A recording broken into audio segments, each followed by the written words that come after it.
Zach, the Big Ten has signed 13 5 stars out of the rivals 5 stars that they have put out there.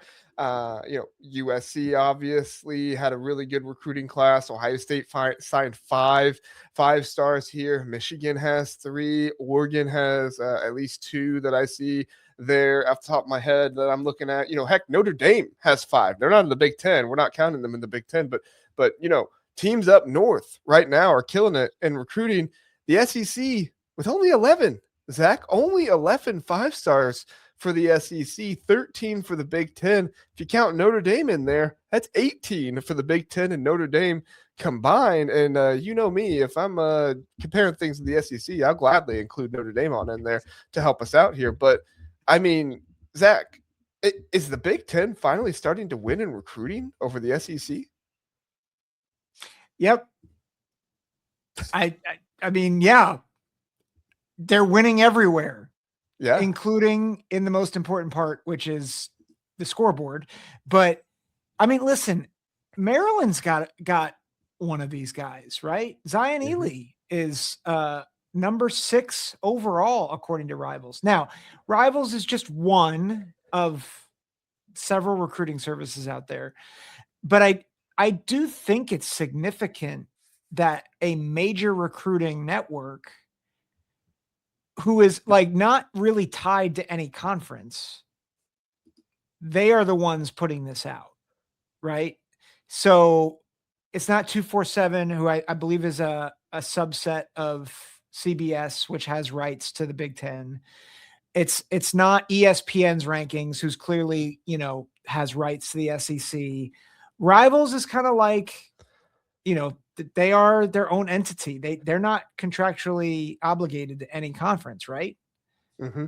Yeah, true. I mean, they have Yahoo and, that they're kind of connected to a little bit with, and On3's kind of on that a little bit there. And there's some guys like Ross Dellinger works for Yahoo, but he writes for On3 every now and then. But, Yahoo's not, they don't have any games or anything like that. So I think if there is a group that is probably the most, even, I would say it's probably Rivals. I would say if Rivals, caters to anybody, it's probably the bigger brands in the sport. But right now, the Big Ten has just as many of the bigger brands as the SEC does, and especially with national championships and everything else. But man, I've seen Rivals putting out articles for like Michigan State football and other teams right now. Like, recruiting is starting to become more of something that these sites are covering within the Big Ten. Before, it was you just saw everything with the SEC. And obviously one of the reasons why they did that was because of all the 5 stars going there. But in this situation, you're going to see a whole lot more coverage for the Big Ten. And that matters. That matters in terms of where these kids go and what kind of coverage they get. A lot of these guys want to be noticed and they want to get some attention in their recruitment, right or wrong. And I know some people like it, some people don't. But overall, like, these guys want the attention in their recruitment because it's some of the most attention they're ever going to get. And if Rivals or On3 or whoever it is going to be willing to give more of that to some Big Ten teams and give more of that to some of these Midwest kids and not just the kids down south, I think it's only going to help bolster the recruiting in the Big Ten. Now, the Big Ten, it does not have like the most top 10 teams, out there. They have USC number 1, Oregon number 3, and Ohio State number 6 in the Rivals recruiting rankings. But with 2026 class, Michigan is 12, Washington is number 13, Illinois is right outside the top 20, which is one of their best classes they've ever had. Iowa 26, Indiana 28. That's one of the best classes Indiana has ever. I think it might be the best class Indiana has ever had. So while the Big Ten is not necessarily, beating out the SEC in terms of team recruiting rankings, you are seeing a number of these teams have some of the best classes we've ever seen Big Ten teams have. Yeah. Well, and something that's interesting too, is this is a little bit of a contrast. Like, look how spread out the talent is for the SEC with these 5 stars. Like, LSU has, I think, 3 players in here, and I think Alabama has 2, but like A&M has 1, Vanderbilt has 1, Texas has 2, but South Carolina has 1, Georgia only has 1. I mean, it's pretty spread out. Whereas I think you look at the Big Ten, it's a little bit more concentrated, right? Michigan has 3. Ohio State has 5. I think I saw Oregon has 2. So that's 10 of your, was it 13 5-stars or 15 5-stars? 13. Yeah. So, USC has 1, Maryland has 1, and there's one other one. USC has 2. USC has 2. Number 11. Yeah. Oh, right. Yeah. So, So like the kind of some of the blue bloods and for some reason, Maryland, like it is a little bit more concentrated. He's from the DC area, and Locksley does do a good job with recruiting guys from that area. I'm just saying the trend is a lot of the blue bloods of the Big Ten. So it's like the blue bloods like Maryland. But no, no, it's a great poll for Locksley as much as I like to give him a hard time. And yeah, he's a homegrown kid. I do hope they do well. But it is interesting how it's a lot more spread out in the SEC. And I think you're starting to see this because of NIL a little bit too. I mean, Max asked a good question here. He says, I wonder what the NIL market is for freshmen 5-stars versus veteran good G6 players. And I would say, based off what we saw from Indiana this year, you're not going to see as much money given to some of the 2027 guys. Now, these are 2026, and the reason why I should have mentioned this at the beginning. The reason why Rivals is important here is because they just did their final update for the 2026 class. I think 24/7s is coming, and I think 24/7 will get some of these guys that are not 5-stars up in the 5-star area as well. But overall, and like Minnesota, I believe they have the number 33rd ranked guy in the rankings as well. I need to double check that, but I'm pretty sure Minnesota has a very highly rated recruit as well. Let me just double check really fast. If I go down to Adon Ach, I apologize, I'm probably saying that wrong, but he's an edge. He's the highest rated recruit that PJ Fleck has ever gotten. So, man, Ach isn't on here, but you're continuing to see the Big Ten do a better job of recruiting some of these guys, and they're doing a really good job in the portal too with some of the pickups that they've had. So yeah, for sure. Illini fan 365 says, what's crazy is IU is not on this list. And that's the thing, is like Indiana's going to get up there. As much as a lot of people want to talk about replicating what Indiana has done, Indiana is going after 5-stars. They're going after Jalen Brewster, I think is his name, the 5-star defensive lineman.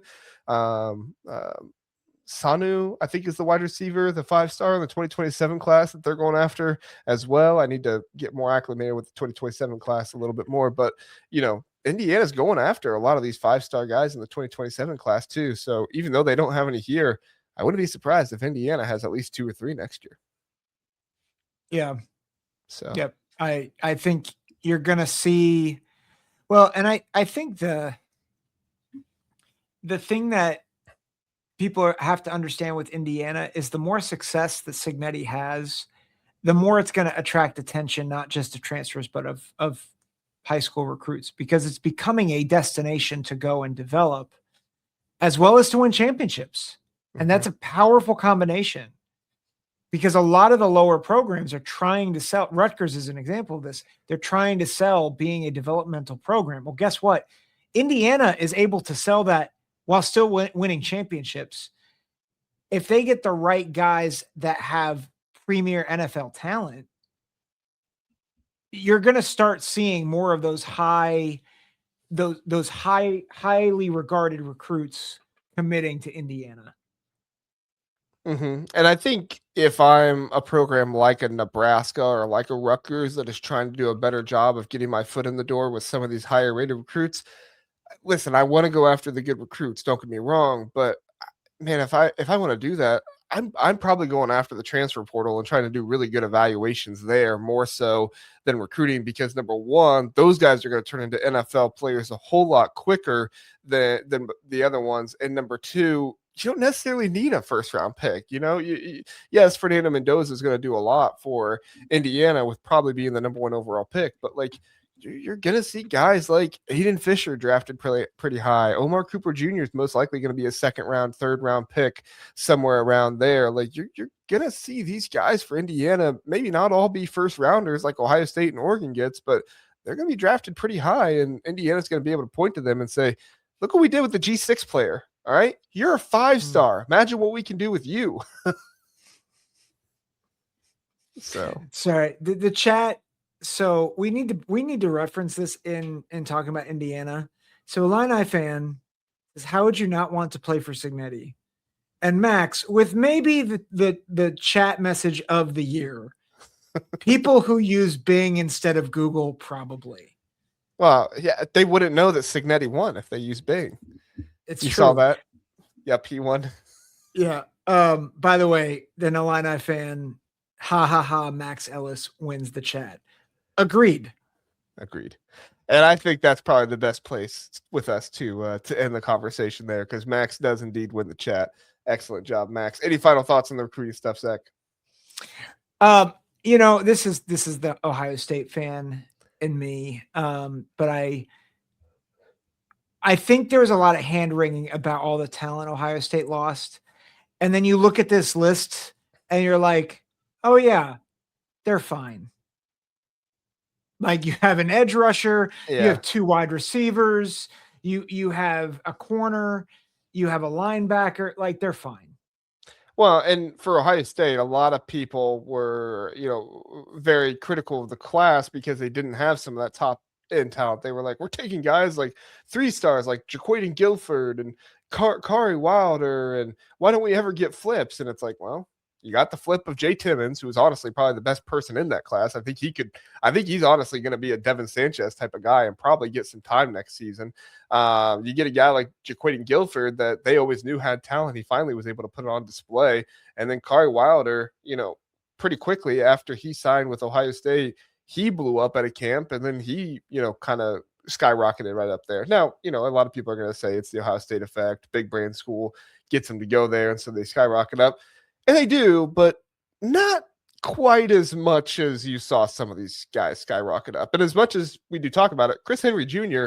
was the number 1 player in this class at one point. He dropped down to 31. So it doesn't always happen that way. Sometimes, guys do fall too. Personally, from what I've followed, I think Rivals does the best of not doing that. I think Rivals does the best of seeing a guy at a camp and then putting them higher up there. 24/7, I think, does kind of, go with some of the brand bias a little bit. And I'm not trying to say 24/7 isn't good. They do a good job too. But from what I've seen, I think Rivals is probably the most reliable one. And they might move you up a little bit for a bigger brand, but I think for the most part, if they see you do something really good, then they're going to move you up and get you what you deserve. Yep.